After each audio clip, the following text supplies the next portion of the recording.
माशाअल्लाह। अब मैं इसके बाद तकरीर के लिए अवीज़न अब्दुल्ला को दावत देता हूँ शेर के साथ कि जालिम ये चाहता है कि पहचान छोड़ दे, जालिम ये चाहता है कि पहचान छोड़ दे, घबरा कर हम रसूल का फरमान छोड़ दे।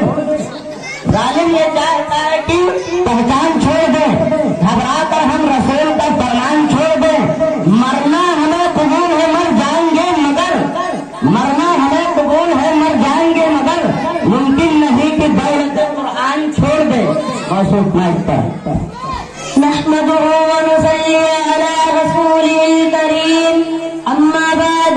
सदर मोहतरम हज़रात, असातिज़ा किराम और सामाईन मजलिस, अस्सलामु अलैकुम व रहमतुल्लाहि व बरकातुहू। आज हम भी जानते हैं, आज हम सबके जमहूरिया मना रहे हैं। 26 जनवरी का दिन हमारे हिंदुस्तान कौमी त्योहार के तौर पर मनाया जाता है।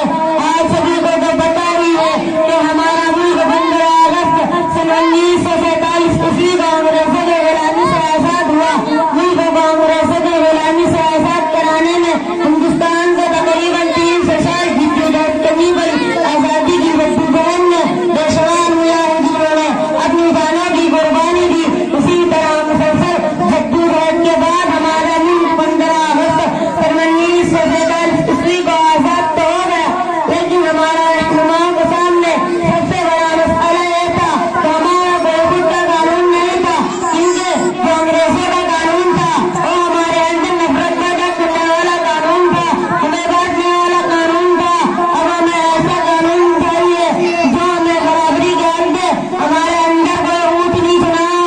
इसीलिए एक दस्तूर साज कमेटी बनाई गई है, जिस कमेटी में 299 रकान शामिल हुए और डॉक्टर भीमराव अम्बेडकर को इस कमेटी के सदर मुंतखब किए गए हैं। इस दस्तूर साज कमेटी ने इस 26 जनवरी